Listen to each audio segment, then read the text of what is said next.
And this is the last one we're going to do. Make way for youth.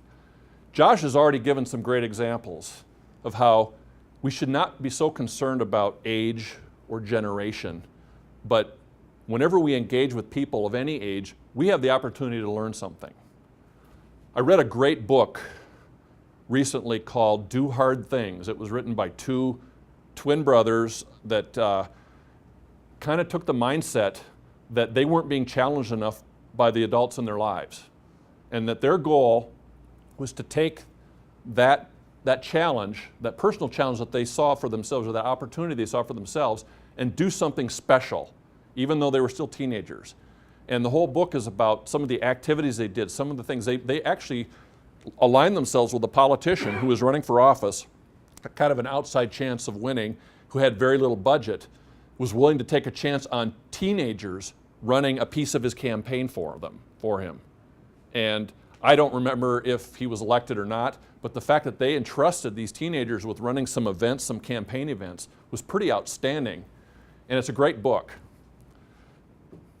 Children are the living messages we send to a time that we will not see. And if we remember that, that's a belief and a motivation that will drive us to be a little bit more responsible in our engagement with children. I think one of the things that I've noticed in some families is how children seem to just always be in the way. I don't think the children are in the way, but that's the mindset and the message that comes across. And I see other families where children are included as valuable members of events that are going on. So I would say when a child says, "Can I come to the party?" or "Can I go with you to the store?" that you say yes. Give them the opportunity. Give them that positive response. But I would say there's actually another step. Instead of just waiting for the child to say, "Can I go to the store with you?" or "Can I do this with you?" why not invite them? Be proactive. Engage youth. When the kids say, "Can I help?" give them something real to do. Don't just pretend that they're there. Give them something real to do. Let them spill the paint on the ground. That's okay. Let them do something.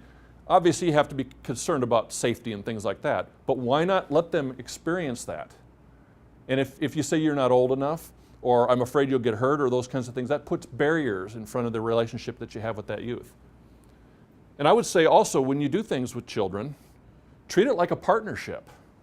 Don't treat it like, "I'm your boss, do it my way," but treat it like a partnership. I think it creates a new respect and a new opportunity to connect with that child. I'm going to close this out now with a story about a friend of mine named George Zimmerman. Mike knows George Zimmerman, or at least knows who he is. George Zimmerman was the director of music for the Dayton Public Schools. He had a real love for music. He had a real love for children. And what his, I think, life's mission was connecting the two, showing kids that music can be fun. Not just what you hear on the radio, but actually getting a broader perspective of what music is all about. George used to put on these great shows at UD for years and years, where he would just go out there, he'd invite some students, they'd do some songs. It would be like a little recital, but it wasn't formal like a recital. It was very informal and a lot of fun. And he'd play these silly songs like, "Does your chewing gum lose its flavor on the bedpost overnight?" And that's a real song. And he'd play it and he'd sing, and it was a blast. George also engaged kids. He engaged college students. I didn't know him when he was with the City of Dayton Schools. I knew him through college. And one of the things that George did to engage kids, besides his classes, was that he would invite them 2 or 3 at a time over to his house for dinner.